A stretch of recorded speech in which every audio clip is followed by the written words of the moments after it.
বুয়েট শিক্ষার্থী আবরার ফাহাদকে পিটিয়ে হত্যার মামলায় ২৫ আসামির বিচার শুরুর আদেশ দিয়েছেন আদালত। ঢাকা দ্রুত বিচার ট্রাইব্যুনাল ১-এর বিচারক আবু জাফর মোহাম্মদ কামরুজ্জামান আসামিদের অব্যাহতির ও জামিন আবেদন নামঞ্জুর করে সবার বিরুদ্ধে অভিযোগ গঠন করেন।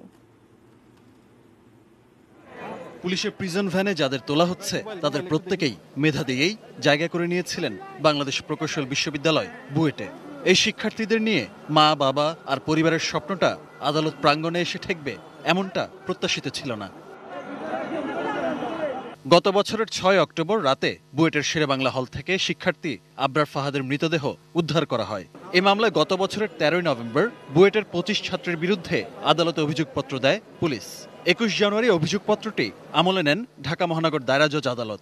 মামলার ২৫ আসামির মধ্যে কারাগারে রয়েছেন ২২ জন, আর পলাতক ৩ আসামি।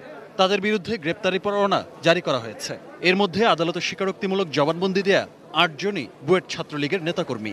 অনেক প্রতিষ্ঠান আছে যে সমস্ত প্রতিষ্ঠানের মধ্যে এই অহংবোধ কাজ করার ফলে এই ধরনের অনাকাঙ্ক্ষিত ঘটনা ঘটে।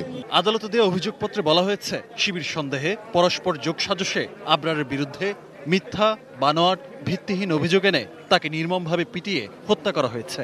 প্রথা মোতাবেক, নিয়ম মোতাবেক দণ্ডবিধির ৩০২,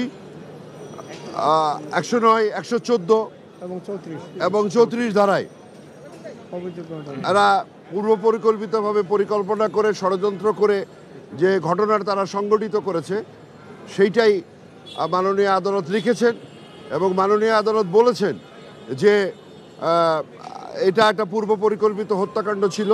তবে আসামি পক্ষের আইনজীবীরা জানান ৩০২ ধারায় সবার বিরুদ্ধে অভিযোগ এনে যে চার্জ গঠনের আদেশ দিয়েছেন আদালত তা আইনিভাবে মোকাবেলা করবেন তারা। ২০ সেপ্টেম্বর থেকে ১ অক্টোবর পর্যন্ত প্রতি কার্যদিবসে আবরার ফাহাদ হত্যা মামলার সাক্ষ্য গ্রহণ চলবে। সবার বিরুদ্ধে অভিযোগটা সমান নয়, সবাই এক কাজ করে নাই। তারপরে বিজ্ঞ আদালত যখন যা উনি সন্তুষ্ট হয়ে যা করেছেন সেটা আপাতত আমাদের মেনে নিতে হবে। মেনে নিয়ে আমাদের বিচারের জন্য, সাক্ষীর জেরার জন্য আমাদেরকে আগাইতে হবে।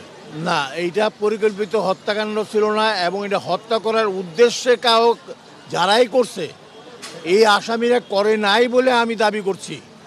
আমি সাথে সাথে বলছি, যারা যদি কেউ করে থাকে that is not with intent to kill. দ্রুত বিচার ট্রাইব্যুনালে যে কোনো মামলা ৯০ কার্যদিবসের মধ্যে নিষ্পত্তি করার বাধ্যবাধকতা রয়েছে। ওই সময়ের মধ্যে নিষ্পত্তি করা না গেলে আরও ৪৫ দিন সময় নিতে পারে আদালত। আহমেদ রাব্বি, তানিম, এটিএন নিউজ, ঢাকা।